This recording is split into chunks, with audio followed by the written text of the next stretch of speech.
Bonjour Tessa, ravie de vous retrouver même si c'est par écran interposé. La première question, c'est déjà comment allez-vous, vous et vos proches? Est-ce que tout va bien? Bah, merci, ouais, ouais, tout va bien. C'est vrai que c'est une période particulière, mais voilà, on fait avec. Je pense que le plus important aujourd'hui, c'est de rester très calme. Et puis, ben, on est dans une période pour notre sport qui est finalement ben, assez simple. C'est la fin de saison, donc ben, voilà, on en profite pour aussi se détendre, se reposer, passer du temps à la maison. Et voilà, on va dire qu'on est assez chanceux par rapport à d'autres. Vous êtes confinés où? Dans quelles conditions? Qu'est-ce que vous faites? Est-ce que vous arrivez à vous occuper? Oui, alors ben, je suis chez moi, à Albertville. Dans quelles conditions? Ben, c'est un appartement, hein, mais ça va, il y a une petite terrasse, on arrive à mettre le nez dehors. En plus, ben, il y a cette possibilité de faire 1 heure à l'extérieur dans un certain périmètre. Donc ça, c'est vrai qu'on en profite à fond et on essaye de grappiller chaque minute en plus en ce moment de soleil qu'on peut avoir. Sinon, c'est des activités à l'intérieur, donc vélo d'appartement, séance de renforcement dans le salon. On essaye un petit peu de se servir de ce qu'on a par ici. Ouais, c'est une méthode, ça fait réfléchir, ça amène à, à innover un petit peu. Alors, ça a été une fin de saison un petit peu particulière, hein, stoppée avant la fin. Il y a eu 3 étapes d'annulées. Comment vous l'avez vécu? Alors ouais, c'était une fin de saison très très particulière en effet. Ben moi en plus j'avais mis une croix sur le mois de janvier de ma saison pour me faire opérer justement. Donc j'avais vraiment pour objectif de revenir sur le géant et un super G au mois de février et enfin 3 géants qui étaient assez importants pour nous sur le mois de mars. C'était assez concentré sur le début du mois de mars et petit à petit, c'est vrai que toutes ces courses se sont annulées les unes après les autres. Mais en même temps, ben voilà, c'est un mal pour un bien, si on peut dire, parce que c'est une saison où je me suis fait opérer du genou, donc je me dis que finalement, après, bah, une fois que la saison s'est terminée, je me suis dit, bon, bah voilà, la saison est ce qu'elle est. Maintenant, tu as du temps devant toi pour te remettre à fond et pour avoir une préparation à 100% pour l'année prochaine. Donc voilà, c'est pour ça que je me suis vite remis dans d'autres objectifs sur du un petit peu plus long terme. Est-ce que vous pouvez juste un petit peu nous expliquer du coup ce genou qui vous embête depuis quelques années et puis il y a eu une petite intervention, c'est ça, durant la saison? Voilà, c'est ça. En fait, bah, mon genou droit, où j'ai eu ma blessure en 2013, donc les ligaments croisés et un ménisque. Bah, ce genou droit, il a très bien récupéré de tout ça, mais par contre, forcément, il vieillit un peu moins bien que l'autre, je dirais. Bah, on s'est rendu compte fin décembre que j'ai perdu un petit morceau de cartilage qui se baladait sous la rotule. Donc ça, c'était très désagréable et ça ne me permettait pas en fait de récupérer tout mon muscle.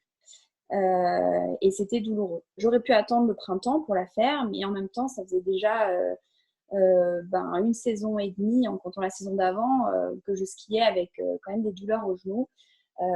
C'est pas ma façon de voir le sport de haut niveau, le ski de haut niveau. Pour être à 100%, j'avais vraiment envie de me débarrasser de ces douleurs et de faire le nécessaire, même si ça voulait dire passer par une chirurgie et d'être un mois, on va dire, sans sport et de couper la saison. Donc, ça a été une décision qui a été assez vite prise pour que justement, être plus sereine pour la suite. Je sais qu'il va falloir que je fasse différemment de la Tessa d'avant et différemment en termes de physique maintenant. Mais je me sens capable encore de retrouver 100% et voilà, j'espère faire la saison prochaine avec tous mes moyens et on verra ce que ça pourra donner dans ce cas-là. Malgré ces aléas, malgré ce genou, il y a quand même eu des bonnes choses. Enfin, vous êtes quasiment pas sorti du top 10 des courses auxquelles vous avez participé. Il y a eu la troisième place de la course d'ouverture à Zolden, donc c'est quand même des bonnes choses. D'ailleurs, vous avez été élu par les internautes chrono d'or du ski alpin féminin. Qu'est-ce que ça vous inspire, hein? C'est pas le premier. Oui, non, c'est pas le premier. Bah, d'ailleurs, je remercie les internautes. C'est vrai que pour tout vous dire, cette année, j'attendais. J'espérais aussi un petit peu, pourquoi pas voir une nouvelle tête. C'est vrai que j'ai tout de suite pensé à Clara, qui a eu sa première victoire en Coupe du Monde. Donc, je tiens à le souligner, même si c'est vrai que c'est moi qui ai été élue. Mais voilà, je pense que ça fait du bien de sentir aussi, de se sentir soutenu comme ça tout au long des saisons, des années, malgré des saisons un petit peu moins bonnes. Mais c'est vrai que je pense que je vais avoir quand même de la concurrence très prochainement. Donc ça fait plaisir. En tout cas, on vous sent très motivé pour la suite déjà. Moi, j'ai une question, c'est qu'est-ce que ça va être la première chose que vous avez envie de faire à la fin de ce confinement? Alors là, tout de suite, j'avoue que par ce beau temps, de sortir mon vélo. C'est vrai qu'on s'est demandé un petit peu au tout début du confinement, on ne savait pas trop si on pouvait ou pas.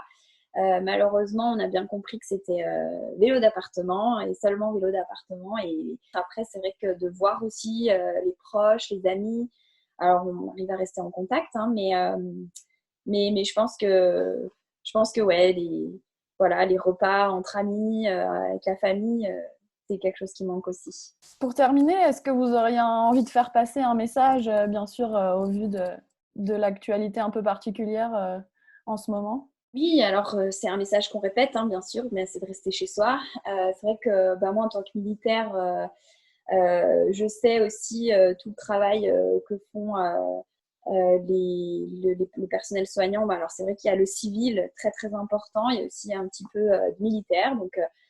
Donc voilà, remercier toutes ces personnes-là, remercier toutes les personnes aussi qui font en sorte que le pays continue à fonctionner malgré ce confinement. C'est vrai que c'est pas évident. Je pense que malgré les angoisses que ça peut procurer, essayer de rester calme un maximum, de profiter de ces moments pour faire d'autres choses et puis ouais, rester sérieux sur toutes les règles pour que tout ça s'arrête le plus vite possible. Écoutez, Tessa, merci beaucoup pour ce message. Félicitations pour ce chrono d'or.